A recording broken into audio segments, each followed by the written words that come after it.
everyone, and welcome. So today, we're jumping into a book that has really started a global conversation about courage, vulnerability, and what it even means to live a wholehearted life. We're talking about Brené Brown's Daring Greatly. And it all kicks off with this really powerful idea from Theodore Roosevelt. This whole concept of being in the arena. Showing up, being seen, engaging with life even when you're terrified and have absolutely no guarantee of how it's going to turn out. Well, that is the absolute heart of Brené Brown's work. It's about daring greatly. So, how did this all come about? Well, it actually starts with Brené Brown herself. But here's the thing. She wasn't some guru sitting on a mountaintop. Nope. She was a researcher who, kind of by accident, discovered that the key to a meaningful life was the very thing she had spent her entire life trying to run away from. You see, Brown comes from what she calls a lock-and-load Texas family. And as a researcher, her whole goal was to figure out how to predict and control the messiness of human emotions. She literally wanted to outsmart vulnerability. But after 12 years of digging through data, it all pointed to this one unavoidable conclusion. You can't outsmart vulnerability. In fact, it's the very core of all meaningful human experiences. And this discovery, it led to what she calls her own personal breakdown spiritual awakening. And this quote just nails that feeling of terror when you put yourself out there. After she gave her now famous TED Talk on this very subject, her first instinct wasn't to celebrate. It was pure panic. She calls it a vulnerability hangover. And man, that raw feeling of, oh my God, what have I done, is so relatable. It's exactly that feeling that keeps so many of us on the sidelines, totally out of the arena. So let's get crystal clear on what we're talking about here. According to all of her research, vulnerability is not weakness. It is the exact opposite. It's about having the courage to show up and be seen when you have zero control over the outcome. In fact, she argues it is our most accurate way to measure courage. Okay, so that kind of begs the question, right? If vulnerability is so important, why is it so incredibly terrifying for us? Well, to understand that, Brown says we have to look at the culture that we're all living in, what she calls a culture of scarcity.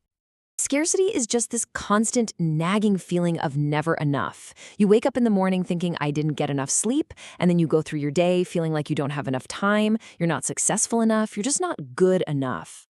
This feeling of lack and constant comparison, it's like the air we breathe, and it makes showing our true imperfect selves feel unbelievably dangerous. And the number one weapon of this scarcity culture is shame. Now, it is so important to understand what shame really is. It's not just feeling bad about something you did, it's that deep, gut-wrenching fear that because you have flaws, you are fundamentally unworthy of connection. At its core, shame is the fear of being disconnected from others. And this difference between shame and guilt, it's everything. Guilt focuses on your behavior. I did something bad. But shame focuses on you, on yourself. I am bad. Guilt can actually be a good thing. It's like a moral compass that helps us fix our mistakes. But shame is just destructive. It eats away at the very part of us that believes we can ever change and be better. So what do? We're faced with this culture of scarcity that's constantly throwing shame at us. Well, we do what seems logical. We armor up. We build this whole armory of defenses to protect ourselves. But the great irony, of course, is that the very armor we put on to protect ourselves from being judged or hurt is the exact same thing that prevents us from experiencing real connection. These shields are heavy, they are exhausting to carry around all day, and they just keep us isolated. Okay, so our first piece of armor is perfectionism. And let's be clear, this isn't about healthy striving or trying to be our best. No, this is the belief that if we can just look perfect and do everything perfectly, then maybe, just maybe, we can avoid the painful feelings of blame, judgment, and shame. Next up in the armory is numbing. When we feel too vulnerable, too anxious, too ashamed, we all reach for something to just take the edge off.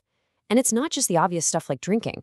It can be anything: overeating, shopping, just staying crazy busy, or even constant worrying. The goal is always the same: to dull the discomfort of feeling those hard emotions. And a third big piece of armor is cynicism. Sarcasm, constant criticism, being too cool to care. It's really a way to protect ourselves from disappointment. I mean, if you never get your hopes up, if you never show that you're genuinely excited about something, you can't be let down, right? It's armor against the vulnerability of actually caring. And as Brown says, this armor doesn't really protect us at all. It just prevents us from being seen for who we really are, which, by the way, is the one thing you need for connection. All this armor really does is keep us standing outside the arena, wondering why we feel so alone.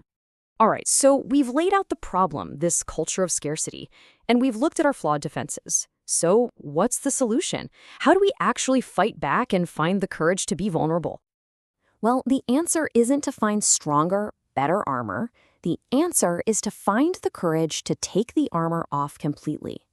Daring greatly means showing up, letting ourselves be truly seen, and being vulnerable, especially when we're afraid and we can't control what's going to happen. So how do we actually do that? Well, Brown's research shows that while we can't ever be shame-proof, we can become shame-resilient. And it involves 4 key things. First, you have to recognize shame and what triggers it for you. Second, you have to practice critical awareness, like really reality check the messages that are fueling that shame. Third, reach out and share your story with someone you trust. And finally, you have to speak shame. Name what you're feeling and ask for what you need. And really, what this all comes down to is one foundational idea: worthiness. The antidote to scarcity's constant message of never enough is the deep belief that we are enough.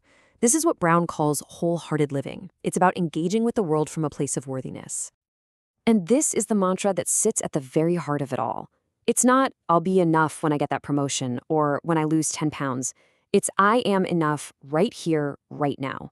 It's believing that, yes, I am imperfect and I am vulnerable and sometimes I am afraid, but that doesn't change the truth that I am also brave and worthy of love and belonging.